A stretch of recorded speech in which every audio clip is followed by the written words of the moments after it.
Muy buenas noches y bienvenidos a un nuevo programa de Blanco y Negro. La crisis en Venezuela se profundiza día a día. La semana pasada Juan Guaidó se proclamó presidente interino de esa nación, buscando un gobierno de transición para generar nuevas elecciones libres y transparentes, como él lo ha señalado. En este sentido, el presidente de Estados Unidos y varios países se han sumado en respaldo y reconocimiento a Guaidó. Sin embargo, otros han decidido dar legitimidad al gobierno de Maduro. ¿Cómo se presenta el panorama político para el presente y el futuro de Venezuela? Es justamente el tema que vamos a abordar esta noche. Gracias por acompañarnos.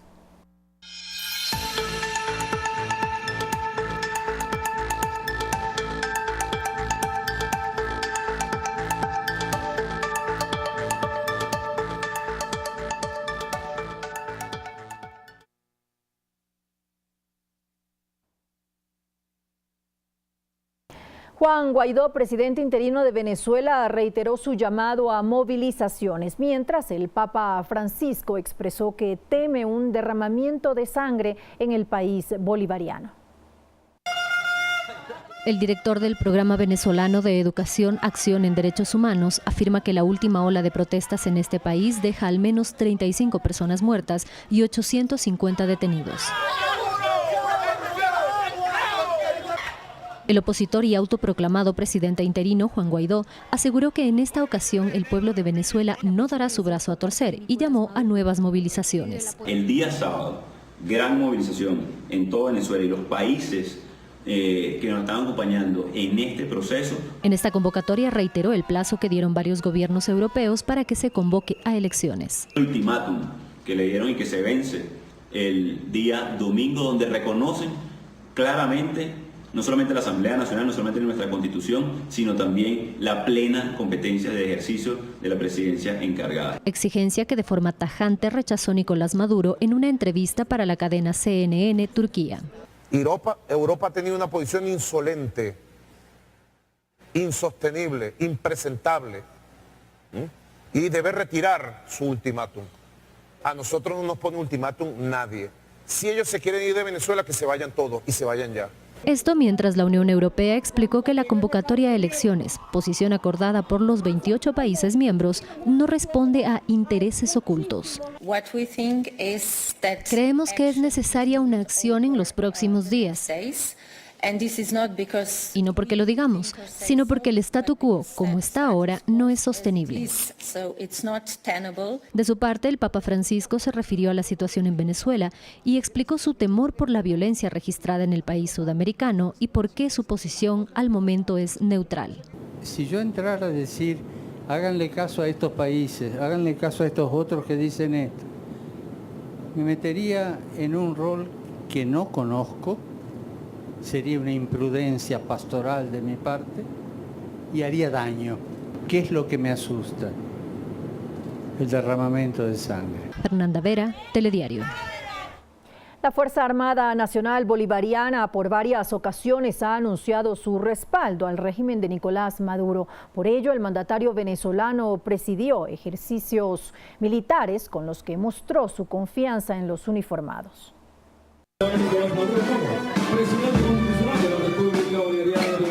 El presidente de Venezuela, Nicolás Maduro, lideró los ensayos militares que se desarrollan en el fuerte Paramacay, a cargo de la Brigada 41 blindada de la Fuerza Armada Nacional Bolivariana, en vías a los próximos ejercicios militares de febrero. Junto a los uniformados, trotó, manejó los tanques de guerra y se tomó fotos. Aquí estamos, estos son los soldados y las soldadas de la patria, de una armada bolivariana lista para defender nuestros mares. Según indicó, su objetivo es acoplar toda la capacidad operativa, organizacional, de armas y de unión cívico-militar para defender la patria. ¡Antiimperialistas! ¡Sí, ¡traidores nunca! ¡Leales siempre! Conversó con las tropas y les aseguró que se sentía parte de ellas. Además, aseguró que para garantizar la paz tienen que prepararse. Finalmente patrulló las costas de Puerto Cabello en los tanques de anfibio. Para muchos expertos, Maduro cuenta con amplio control político, pero sin duda lo que lo mantiene en el poder es el respaldo militar. Fernanda de la Bastida, Telediario. Y para conversar sobre este tema, saludamos y presentamos a nuestro invitado de esta noche. Él es Jorge Ortiz, analista de temas internacionales. Lamentablemente, nuestro otro invitado, el doctor Carlos Espinosa, no nos va a poder acompañar esta noche. Y por tratarse de una cancelación de última hora, no hemos tenido el tiempo de invitar a alguien más a ocupar su papel de panelista. Así que haremos este diálogo con Jorge Ortiz y también tendremos un contacto telefónico con Daniel Crespo, analista internacional. Gracias por acompañarnos. Esto es Blanco y Negro.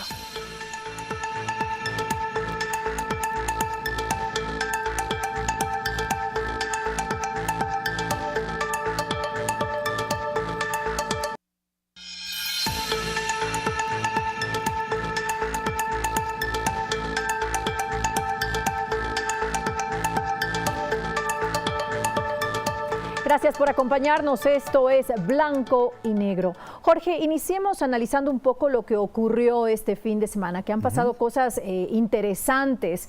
Por ejemplo, el pronunciamiento de España, de Francia, de Alemania y de Reino Unido, dando justamente un plazo de 8 días para que se convoque a elecciones transparentes, a elecciones libres. ¿Qué opina de esto? Gracias, María del Carmen. A mí me pareció un poco desatinado ese ultimátum, porque al decirle, señor Maduro, convoque usted a elecciones, lo están reconociendo.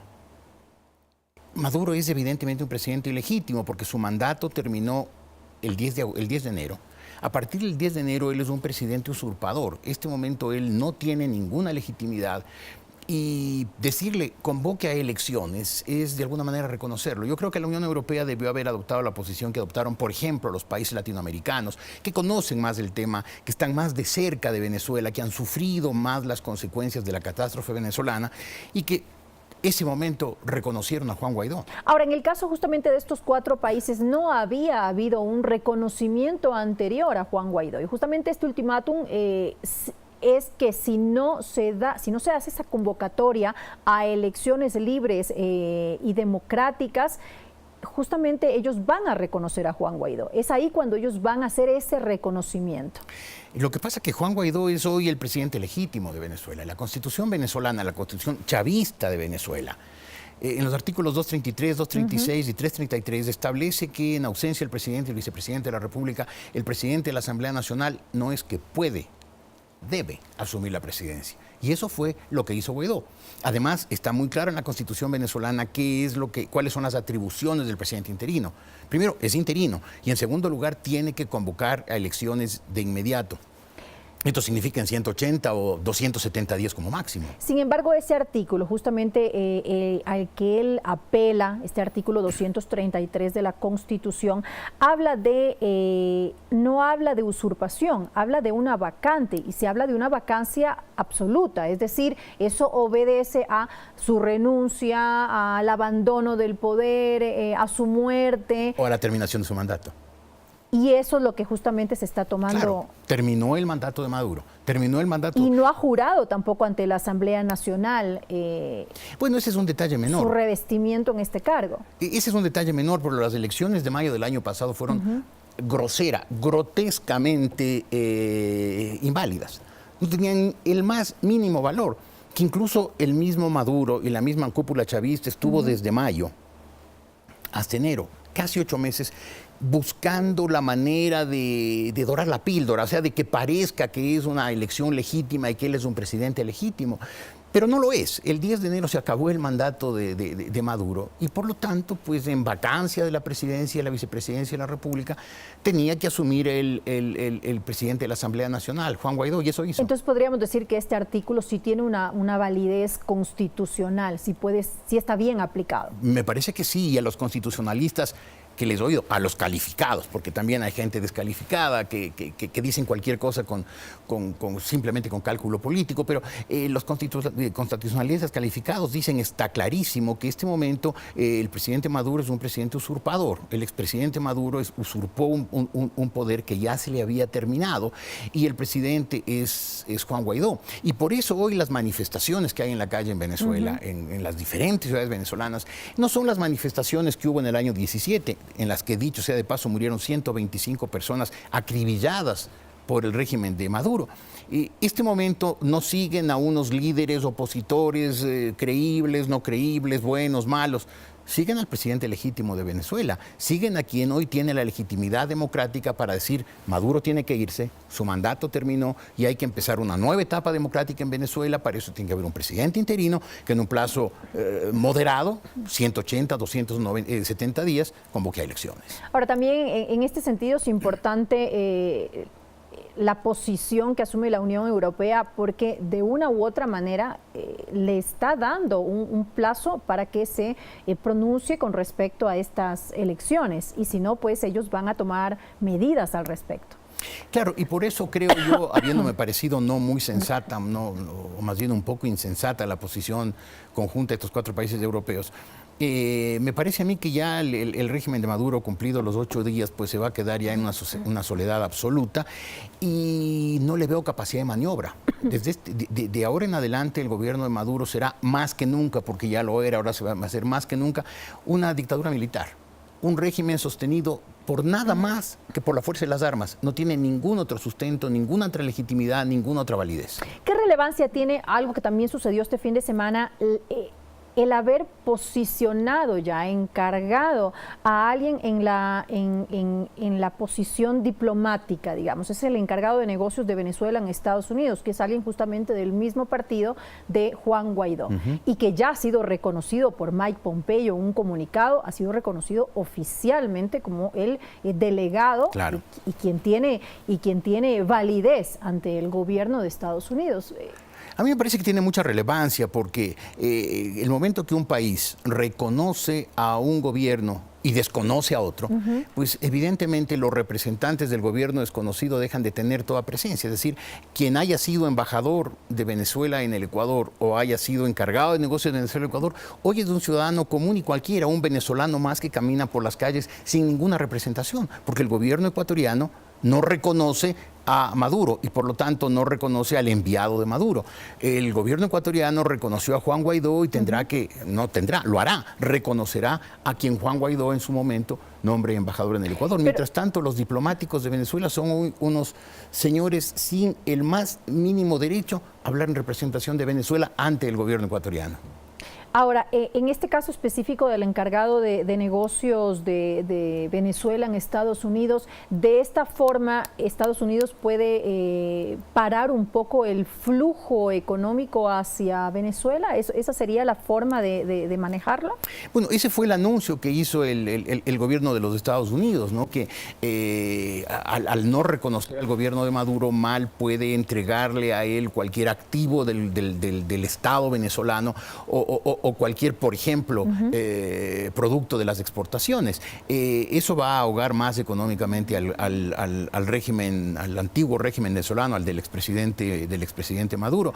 Es obvio que todavía hoy el control del poder lo tiene Maduro.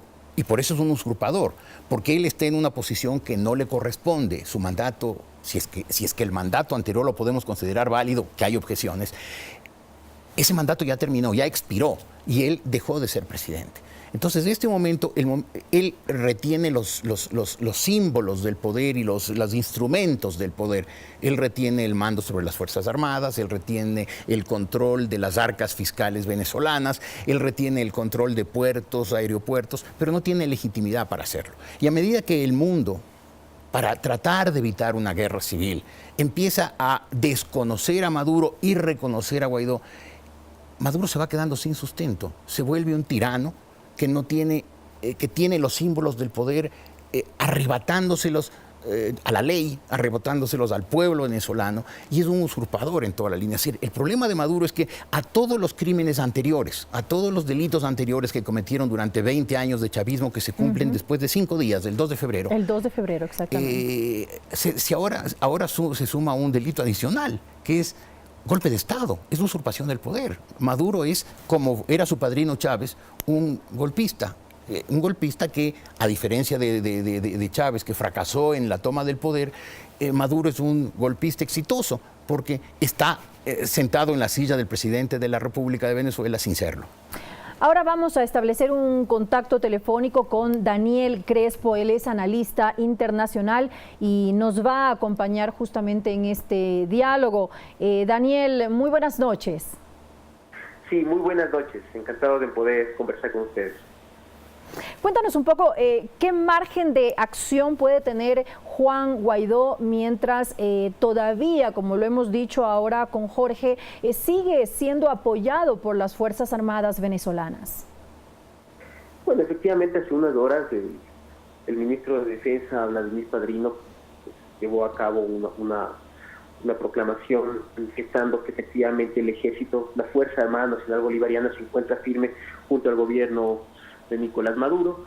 El apoyo de las Fuerzas Armadas, bueno, en sus palabras, pues es total, y que no habría en ese sentido pues ningún resquicio por el cual la oposición podría encontrar algún tipo de apoyo, lo cual no deja de ser algo declamatorio, porque como hemos podido ver de diversas formas, especialmente a través de las redes sociales, cada día que va pasando vemos más militares en activo haciendo manifestaciones a nivel personal sobre su posición respecto al gobierno de Nicolás Maduro.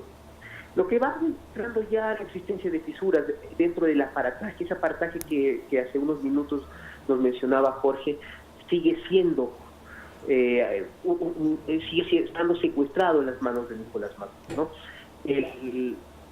Yo creo, en este sentido, que una propuesta de amnistía, más allá de lo justa o injusta que podría ser en sus consecuencias para ciertos personajes que tal vez la sacarían barata, como se suele decir, tendría la posibilidad de comenzar a encontrar interlocutores, ¿no?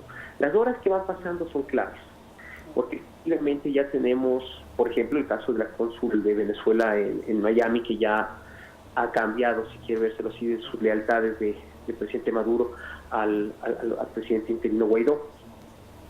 Tenemos manifestaciones cada vez más fuertes de diferentes embajadas, frente a diferentes embajadas de Venezuela, como pues fue el caso de Santiago de Chile o otras. Tenemos el apoyo internacional que ya va cuajando de diferentes maneras, ya no solamente a través del reconocimiento al presidente Guaidó, sino también, por ejemplo, lo que también hace unas horas fue anunciado en el seno del Grupo de Lima, que se va a reunir de emergencia en Canadá el 4 de febrero próximo, para comenzar ya a articular respuestas pacíficas que no incluyen la intervención militar, que es otra cosa de la que también habría que hablar, ¿sí? Respuestas pacíficas para poder lograr esa transición que a medida que va pasando el tiempo parecería que va a ser irreversible. Ahora, ¿qué consecuencias puede tener justamente, hablando de este quiebre entre las Fuerzas Armadas, qué consecuencias podría tener entre los integrantes de las Fuerzas Armadas el reconocimiento a Juan Guaidó como presidente interino del agregado militar de la Embajada de Venezuela en Washington, el coronel José Luis Silva, que justamente hizo un video este fin de semana en el cual se comunicaba con la gente y específicamente se comunicaba con los militares para que no agredan a la población civil y para que desconozcan el gobierno, el régimen de Nicolás Maduro, incluso hablando de que Nicolás Maduro es un usurpador. Bueno, estos son los resquicios donde debe comenzar a buscar tanto el presidente interino Guaidó como la gente que está en su entorno, comenzar a buscar apoyos, que son muy importantes.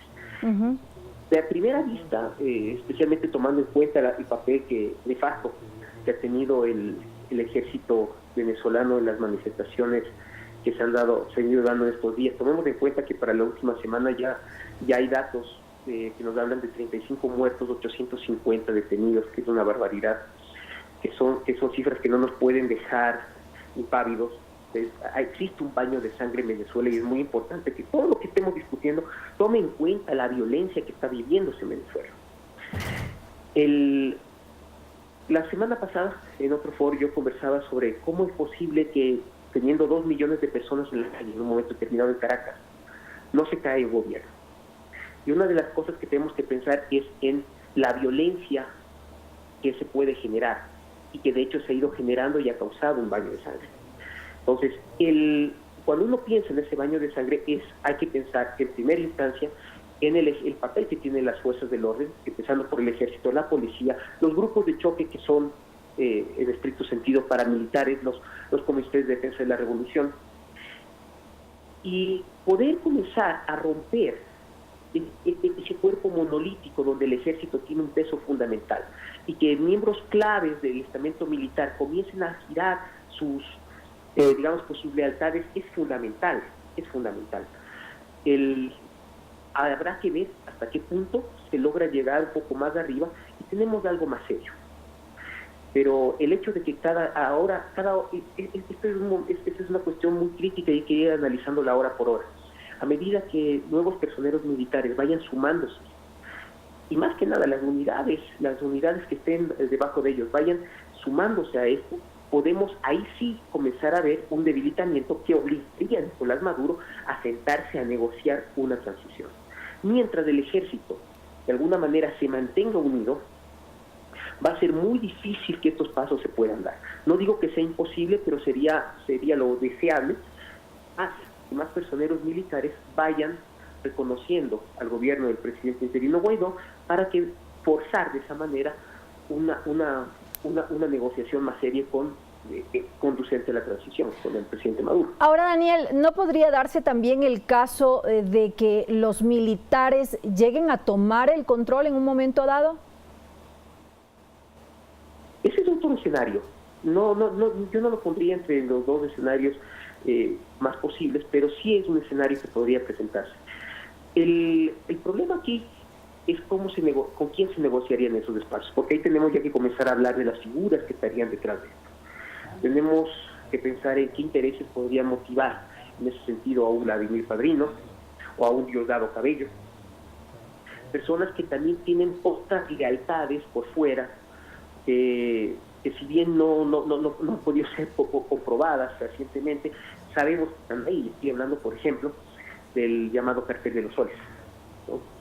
Y cómo se ha discutido mucho del papel del narcotráfico, cómo el narcotráfico está inmiscuido dentro del seno mismo del ejército venezolano. Entonces, cómo eso podría manejarse y cómo ciertos espacios de poder que no responden directamente a sus actividades militares se verían en juego, son cosas que se tienen que tomar en cuenta para un posible traslado, digamos, pues así, de las garantías constitucionales al ejército. Pero por todo lo que ha sucedido, y no me refiero únicamente a la violencia, sino por la forma en que el ejército se ha visto inmiscuido en el narcotráfico, por la forma en que ciertos personeros relacionados con el ámbito militar, como son los casos de Diosdado Cabello, de Vladimir Padrino, tienen intereses en juego mucho más grandes. Yo creo que sería un escenario muy difícil, muy difícil. Creo que es más fácil comenzar a socavar desde bandos medios y que poco a poco sea la tropa la que se vaya sumando al llamado del presidente Guaidó y se vayan dando pasos más concretos en este asunto de la amnistía de la que tanto se ha hablado, o directamente pues ya hablar de una transición política. Bueno, vamos a seguir conversando con Jorge. Daniel, por favor, espérenos en la línea un momento. Vamos a seguir consultando un poco, justamente analizando el tema de Venezuela con usted más adelante. Jorge, un poco lo que decía Daniel, es poco probable que esto se dé, y también es poco probable porque tomando en cuenta que varios militares están y ocupan cargos de ministros en las carteras del Estado, tienen puestos importantísimos en las principales empresas del país. ¿Se podría dar esto realmente tomando en cuenta esta situación? Yo creo que hay dos escenarios posibles, ¿no? El un escenario es que se termine de fracturar y rápidamente la Fuerza Armada venezolana, que pronto se den cuenta que se están quedando solos en respaldo de un gobierno que es absolutamente impopular ya a estas alturas y que además pues, es innegable que el socialismo del siglo XXI ha sido un fracaso absolutamente estrepitoso donde ha sido aplicado. Y el otro escenario es que las Fuerzas Armadas, teniendo mucho que defender, porque tienen mucho que perder por todo lo mucho malo que hicieron en estos años, se mantengan cohesionadas y sostengan al gobierno de Maduro durante un tiempo más.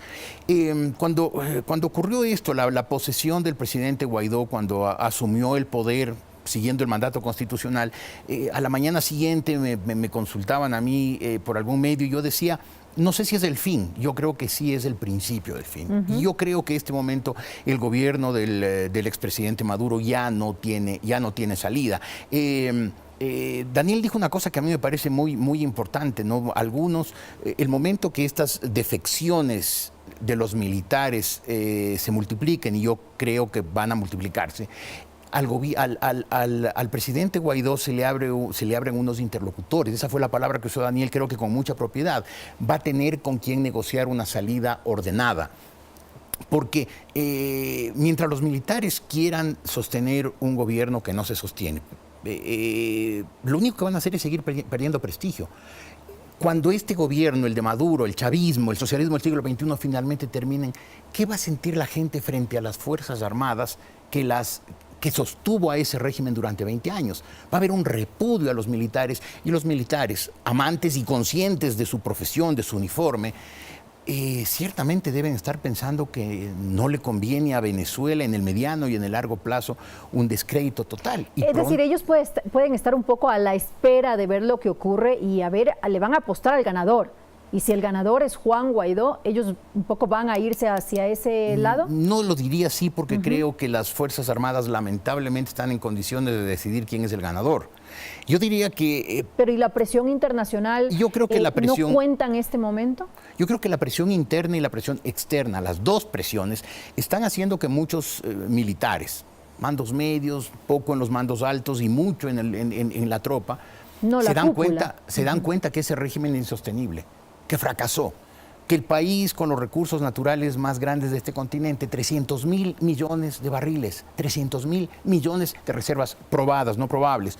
Esto significa que si vuelve Venezuela a exportar 3 millones de barriles diarios, hoy la pobre PDVSA a duras penas logra el millón. 3 millones tiene para 300 años. Es un país riquísimo que debería nadar en la abundancia y no estar sumido en la miseria a la que le llevó el socialismo del siglo XXI. Ese sistema es un sistema en sí mismo perverso. Aquí también lo vimos. Tuvimos los ecuatorianos dos suertes. La primera, que cuando llegó Correa al poder, la economía estaba blindada por el dólar. Porque si no, las emisiones inorgánicas hubieran despedazado la economía. Y la segunda lugar, que el tipo a los 10 años se dio cuenta que no podía ganar las elecciones y que necesitaba a Lenín Moreno para tratar de perseverar en su régimen, y se fue. El Ecuador estaría hoy como Venezuela si no era por la dolarización y porque no llegaron a ser 20 años, sino solamente 10. Pero ese es un sistema fracasado y yo no creo que las Fuerzas Armadas venezolanas, todas ellas, estén dispuestas a sostener ese régimen. Ese ofrecimiento de amnistía es pieza clave en este momento. Es una manera para insistir en lo que decía Daniel, es una manera de buscarse interlocutores, de manera que se pueda hacer una salida rápida y negociada, sin sangre, de la catástrofe venezolana. ¿Qué puede pasar ahora con la Asamblea Nacional, que es la única institución de mayoría opositora al régimen de Maduro? ¿Podría en este momento ser disuelta? Podría, dentro del ámbito de las posibilidades, todo cabe. El gobierno de Maduro, como todos estos regímenes chavistas bolivarianos, han cometido tal cantidad de atropellos, han burlado tantas veces la ley, tienen unos aparatos de propaganda tan eficaces que engañan a tanta gente, pero quienes nos preocupamos de informarnos, de leer la historia, de buscar antecedentes, nos damos cuenta pues que son todos igualitos, atrabiliarios, mentirosos. Pueden hacer eso, pueden mañana disolver la Asamblea Nacional, pueden meterlo preso a Guaidó, decir que hay una conspiración, que es un acto de sedición, pueden hacer lo que sea, pero... Ya hay una institución paralela, ¿no? Que la Asamblea Nacional Constituyente, en la cual no cree nadie porque son todos, 100%, no 99,5%, todos chavistas sumisos y obedientes. Pero a estas alturas, ¿qué capacidad de maniobra tiene Maduro? Ya no reconocido por la opinión pública internacional y adentro, con la gente yéndose todos los días de las calles. 2.400.000 aproximadamente, tal vez un poco más de venezolanos han salido huyendo del régimen de Maduro. El régimen dice, han vuelto 12.000. 12.000, María del Carmen, es el 0,5%, si es que han vuelto 12.000 y si es con los expatriados. Eso lo dijo justamente el encargado de negocios de Venezuela en nuestro país, que eran 12.000 los venezolanos que ya habían retornado por este programa a Venezuela. Y hay un 99,5% que todavía buscan desesperadamente la forma de ganarse la vida en el Ecuador, en Colombia, en el Brasil, en Chile, en el Perú, donde pueden, porque en su país el socialismo del siglo XXI, a su país el socialismo del siglo XXI lo devastó. Fue una catástrofe, peor que una bomba atómica. Daniel, volvemos contigo. ¿Qué podría suceder si efectivamente, como lo estamos conversando ahora con Jorge, la Asamblea Nacional fuera disuelta por el régimen de Nicolás Maduro? Bueno, como bien menciona Jorge, es una probabilidad, es una posibilidad. Yo creo que sería, sin embargo, una opción tremendamente costosa, porque a la violencia continua que tenemos en estos momentos en las calles de Venezuela, a la cruenta respuesta que se ha seguido dando, tanto desde el gobierno como de elementos paramilitares afines del gobierno, esto podría llevar a una escalada aún sin precedentes dentro de ese pésimo escenario que ya tenemos en Venezuela. Yo creo que sería algo demasiado costoso y que podría acelerar otro tipo de respuestas internacionales que en este momento no se ven como las más adecuadas ni aconsejables. Por ejemplo, una intervención militar. Recordemos que, por ejemplo, tenemos en el Grupo de Lima, tenemos una posición que lo que busca es una salida pacífica, rechazo completo a todo cualquier tipo de intervención, pero en este escenario actual. Entonces, las opciones que deberían estar tanto para el presidente Guaidó como para Nicolás Maduro deben ser opciones que no permitan una escalada de violencia mayor y una interferencia que podría no ser la más adecuada en pro de la democracia, en pro de los derechos humanos, en pro de la estabilidad de un pueblo que ya ha sufrido demasiado. En ese sentido, yo no creo que esa posibilidad llegase a concretarse por el costo que podría tener en términos políticos. Porque para quienes están buscando, recordemos que los Estados Unidos no ha descartado una intervención militar, no ha dado un no rotundo. Efectivamente, las palabras del secretario de Estado Mike Pompeo han ido en ese sentido. Entonces hay que tener mucho cuidado con lo que podría, digamos, detonar una acción mucho más firme en ese sentido. Lo adecuado en este momento es buscar canales de negocios que tal vez en este momento, en estas horas en las que estamos hablando, todavía no tengan mayor claridad. Pero dentro de todo, yo creo que el presidente Maduro, y por esto ya cerraría este punto, tiene claro el costo que podría representar hacer una acción de esa naturaleza. De la misma manera que cualquier acción que se lleve en contra de la Embajada de los Estados Unidos, ahora que él ya habla de ruptura de relaciones, también podría tener una respuesta mucho más grande de la que podría esperar. Más aún tomando en cuenta que Rusia, que si bien le ha manifestado su apoyo al presidente Maduro, ha sido muy cauta en sus últimas declaraciones. Por ejemplo, el Kremlin desmintió hace unas horas que se haya enviado un cuerpo de contratistas militares para proteger al presidente Maduro. Ahora, el presidente Maduro ha comunicado que él está dispuesto a dialogar. ¿Por qué comunica esto ahora? ¿Es una estrategia para ganar tiempo? Porque estos diálogos ya se han dado en otras ocasiones con justamente los líderes de los partidos opositores y sin embargo nunca ha pasado absolutamente nada. ¿Es un elemento distractor? Yo creo que la principal motivación es ganar poco de tiempo, ¿no? Ir desgastando a Juan Guaidó. Como bien acabas de mencionar, me acaba de llegar a la memoria esas conversaciones absolutamente infructuosas que se llevaron en la República Dominicana, por ejemplo, y que no llevaron a absolutamente nada. En este momento, también el chavismo está jugando sus últimos cartuchos.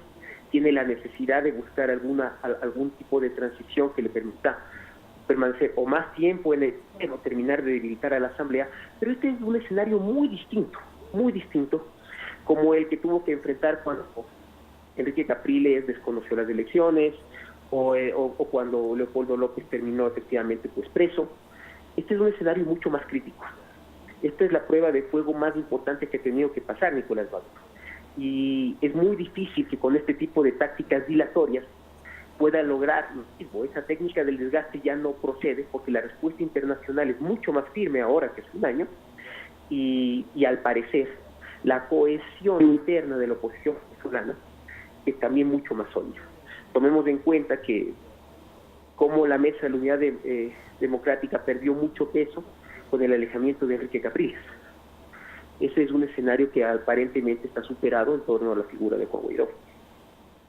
Ahora, Jorge, ya que estamos analizando todos los escenarios posibles, ¿qué pasa si la Fiscalía ordena la detención de Juan Guaidó en estos momentos? Que también es una posibilidad. De hecho, ya Nicolás Maduro en algún momento ha salido diciendo que esto se va a resolver con la justicia.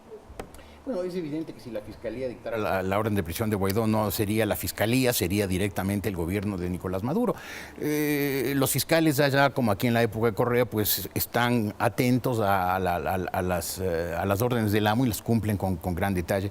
Eso simplemente pondría más leña al fuego, más gasolina al incendio, y creo que se precipitarían las cosas. Yo creo que más bien la estrategia de Maduro va por lo que hablaban antes Daniel y tú y Daniel, es decir, está buscando ganar tiempo, maniobras dilatorias, y esa búsqueda de ganar tiempo es tratar de dar una imagen de conciliación, estoy abierto al diálogo, no quiero imponer nada.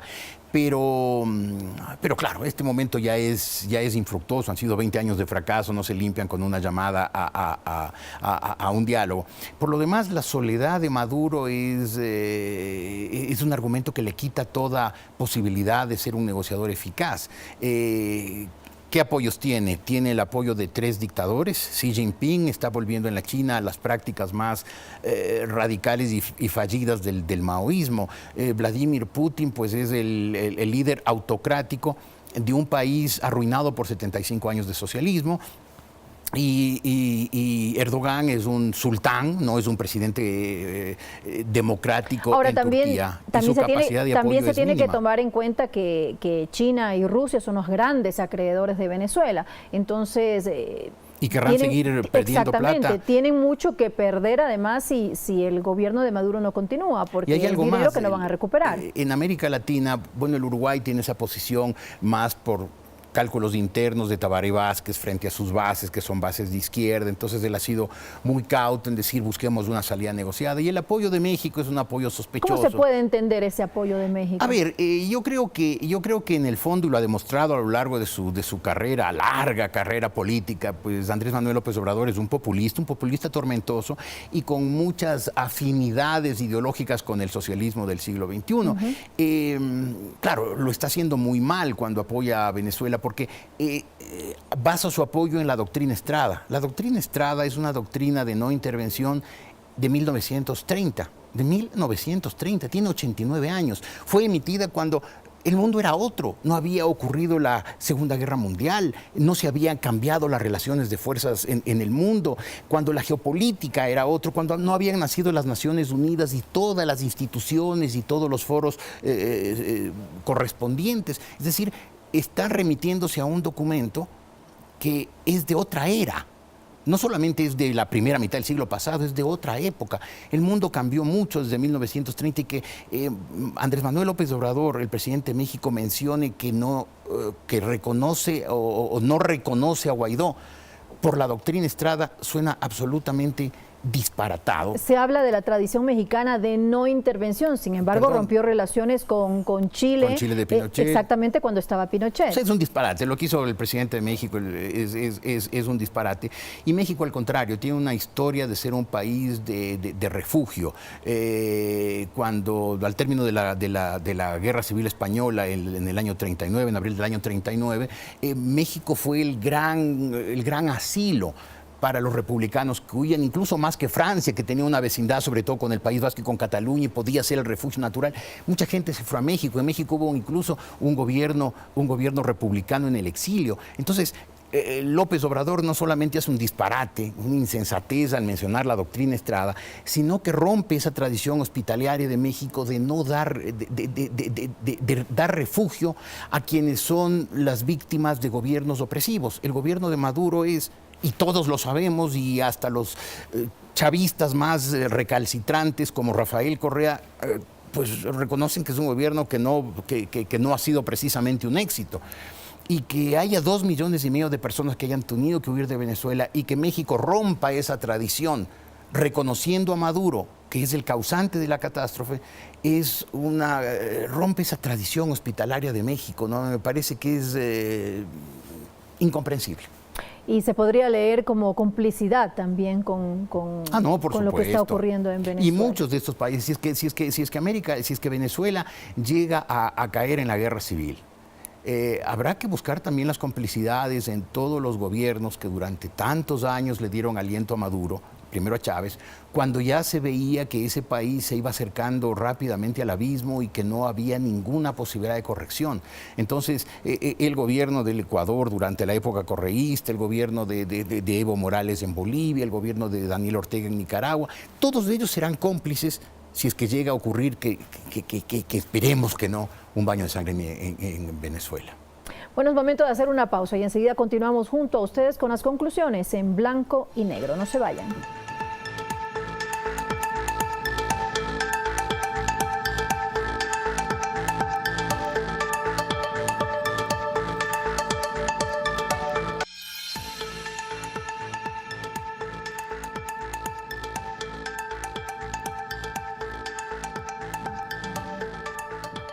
Gracias por acompañarnos. Esto es Blanco y Negro. Jorge, ¿qué debe ocurrir a partir de ahora? La gente debe salir a las calles todos los días, a toda hora, para insistir en que el expresidente Maduro tiene que irse, tiene que dejar el poder que usurpó el 10 de enero y tiene que permitirse que en el cumplimiento de su propia constitución asuma Juan Guaidó los plenos poderes como presidente interino, convoque a elecciones en un plazo muy rápido. La gente tiene que salir a las calles para lograr eso. A mí me preocupan declaraciones como las del Papa. El Papa ha tenido demasiada tolerancia con las dictaduras latinoamericanas, quizás sus orígenes peronistas lo explican, pero de llamado a que cuidado con el baño de sangre suena, espero estar equivocado y espero estar profundamente equivocado, suena, por favor, venezolanos, quédense en sus casas, desmovilícense, no vaya eso a derivar en violencia, cuando el Papa debería saber, si es que no lo sabe, que quienes han causado la violencia son las fuerzas de choque del gobierno bolivariano. Y una cosa más, a propósito de lo que me preguntabas del fin de semana, todo lo importante que ocurrió el fin de semana, de las cosas más importantes para mí fue la intervención de Juan Guaidó como presidente. El momento que dijo, les doy la orden, soldados de mi patria, que no disparen contra el pueblo, estaba asumiendo la potestad, la facultad y los deberes de presidente de la República, de como comandante en jefe de las Fuerzas Armadas, decirles que no repriman, que permitan a la gente manifestarse en paz y que no se alíen con una tiranía que ha empobrecido y ensangrentado a Venezuela. Daniel, ahora vamos contigo. ¿Cuáles son tus conclusiones? Bueno, antes que nada quería manifestar que el análisis en contexto que puso Jorge sobre la doctrina Estrada es muy importante, porque ese ha sido el escudo diplomático que ha utilizado el gobierno de Manuel López Obrador para poder justificar su posición. Y es muy importante que la gente tenga claro el contexto en el cual se dio esta doctrina, ¿no? Y cómo en este momento el apelar a la doctrina Estrada es cuando menos anacrónico. Más allá de las posiciones políticas que pueda tener cada analista, más allá de las posiciones que uno pueda tratar de entender en el gobierno mexicano, estamos hablando de algo que ya es realmente ya una reliquia histórica. En cuanto a la situación actual, yo creo que hemos hecho un paneo muy general de diversos escenarios que podrían presentarse. En este sentido, creo que el peor escenario posible es el de una guerra civil abierta que termine con una intervención internacional. Ese es el peor escenario y ese es el escenario que se debe evitar a toda costa. En ese sentido, lo más adecuado sería que los canales de diálogo tibiamente se están dando en este momento se puedan ir fortaleciendo. Reitero la importancia que tiene desde un punto de vista estratégico el hablar de una amnistía. Yo sé que adolece de problemas como puede ser la justicia.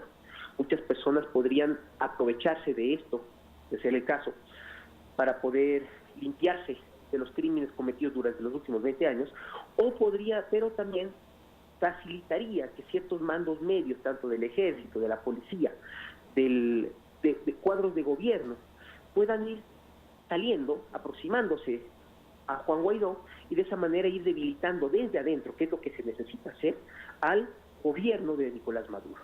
Mientras el gobierno de Nicolás Maduro mantenga un control férreo sobre las Fuerzas Armadas, la policía, ciertos estamentos estratégicos del gobierno, sobre las arcas fiscales, pues va a ser muy difícil que Juan Guaidó pueda obtener ese plus que necesita para que el apoyo interno que tiene y el apoyo internacional, que cada día es más sólido en torno suyo, pueda concretarse en algo. Lo adecuado siempre tiene que mantenerse a través, eso sí, de medidas que eviten un aumento de la confrontación, aunque desafortunadamente, como se han ido dando los hechos de los últimos años de Venezuela, me hacen pensar que una solución, por más pacífica que va a tener un saldo de muertos que tendremos que todos lamentar a futuro y que también nos tiene que hacer pensar sobre la tibieza con la que algunos gobiernos y personeros internacionales han actuado. Así es, bueno, y con esto finalizamos. Agradecemos a Daniel Crespo, analista internacional, quien nos ha acompañado esta noche vía telefónica, y también a Jorge Ortiz. Gracias por estar junto a nosotros en este programa. El destino de un país divide la comunidad internacional. Ecuador ha tomado la decisión de apoyar a este gobierno de transición liderado por Juan Guaidó, con la esperanza de que el pueblo venezolano pueda orientar su rumbo de manera democrática, lo cual le permitirá salir de la profunda crisis económica, social y política en la que se encuentra actualmente. ¿Es este el camino correcto? La respuesta la tendremos en un futuro que esperamos sea cercano, y ante todo anhelamos que la violencia, como lo hemos dicho en repetidas ocasiones durante el programa, no forme parte de este proceso. Gracias por acompañarnos, nos vemos la próxima semana.